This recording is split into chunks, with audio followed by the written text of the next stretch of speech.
मागच्या वेळेसही याच विषयाला अनुसरून आपण भेटलो. तुम्ही फार सन्मानाची वागणूक दिली. तुमच्या पुरतं बोलतोय. आपण एक प्रमुख अधिकारी म्हणून सदैव सर्वच धर्मांचा आदर केला आहे. मागल्या काळामध्ये नवीन कोणीतरी ताई आल्या आपल्याकडे. त्या ताईंच्या आता तिथं धार्मिक स्थळं गेली अनेक वर्षांपासून सर्वच जाती धर्मांची आहेत. त्याच्यामध्ये काही शंका नाही आणि ते सगळं गुण्यागोविंदाने चाललंय यातही आमची काही शंका नाही. पण त्या ताईंचा असा काय आकस आहे की त्याला असा बुद्धाचा काय राग आहे किंवा बुद्ध सेवकांचा असा काय राग आहे किंवा भंतेंचं चिवर दिसल्यावर त्यांना का त्रागा होतो. तिकडच्या इतर धर्मियांच्या देवळातील माणसं बरोबर घ्यायची आणि इथल्या ह्या प्रार्थना स्थळावर यायचं आणि त्या लोकांना दमदाटी करायची. हे इथं काय, हे असं का केलं, हे तसं का केलं, आणि तू जास्त बोलू नकोस, तू असं करू नकोस.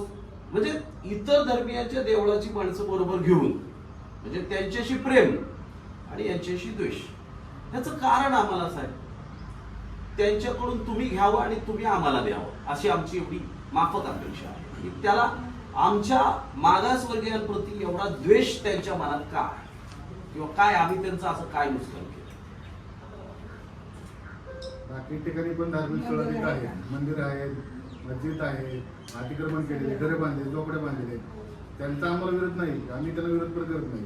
आमचं धार्मिक स्थळ आमचं धार्मिक स्थळ, बाकीचे पाहिजे मग सगळं कारवाई करा, सगळं कारवाई करा. विषय काय आहे तो सगळं माहिती आहे का. भंतेजी हा बुद्ध धर्मामधला हा समाजाचा आधारस्तंभ आहे.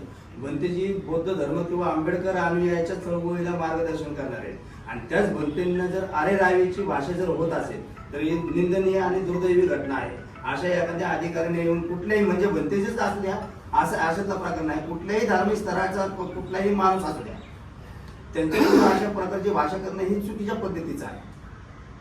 त्या अधिकाऱ्यावर कारवाई होणं गरजेचं आहे. माफक अपेक्षा घेऊन तुमच्याकडे आलं.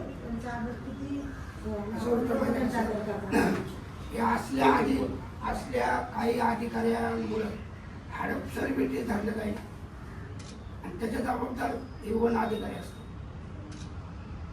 विषय असा आहे तिथं आपण वनीकरणाचा विषय आपण झाडं लावणे त्याचं पालन पोषण करणे मेन उद्देश जो आहे. तिथं आम्ही जे बुद्धविहार जे केलेलं आहे त्या ठिकाणी अगोदर जेवढे झाडं होते त्याच्या कितीतरी पटीने झाडं तिथं वृक्षारोपण केलेलं आहे आणि त्याचं पालन पोषण हे भंतेजी करतात. महत्वाचा विषय तिथं काही राहणार नाही कुणी किंवा तिथं कुणाचा पॉलिटिक्स नाही चालत.